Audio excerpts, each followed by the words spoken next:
बंधू बाबा अशोक खरात आणि महिला आयोगच्या माजी अध्यक्षा रुपालीताई चाकणकर यांचं हे भांडं कुणामुळे फुटलं, तर याला अनेक कारणं आहेत. परंतु यांचं भांडं फुटण्यामागं सर्वात जास्त कोणाचा हात आहे, तर ते आहे राज्याचे मुख्यमंत्री देवेंद्र फडणवीस उर्फ देवाभाऊ. घटनाक्रम समजून घ्या.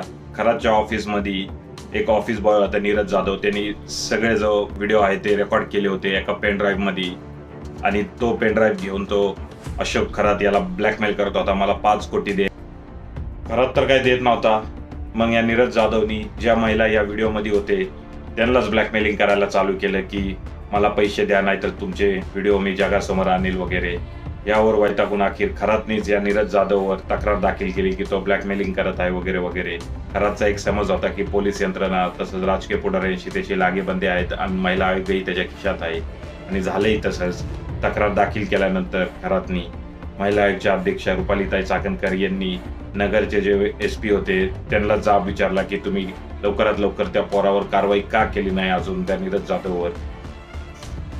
पोलिसांनी जसे हे पेनड्राईव्ह तपासले याचा एक अहवाल त्यांनी गृह मंत्रालयाला पाठवला देवेंद्र फडणवीस यांना, आणि देवेंद्र फडणवीस यांना त्यानंतर हे प्रकरण किती गंभीर आहे हे समजलं, आणि त्यांनी त्यानंतर SIT स्थापन केली व रातोरात खरातलाही अटक केली.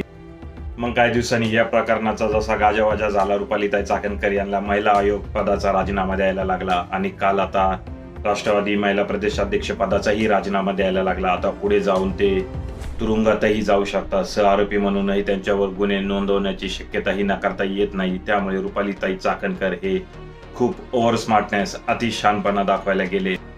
1 वर्षापूर्वी त्यांनी खबरदार पुढारीच्या दैनिकाला धमकून खरातला काहीसा दिलासा दिला होता, परंतु ह्या वेळेस मात्र ते करू शकले नाही, आणि खरातलाही चांगलाच आता चोप भेटत आहे तुरुंगात, आणि लवकरच रुपालीताई चाकणकर हेही तुरुंगात जाऊ शकतात अशी ही शक्यता वर्तवण्यात येत आहे. काय वाटते तुम्हाला या सगळ्या कांडबद्दल? कमेंट करा.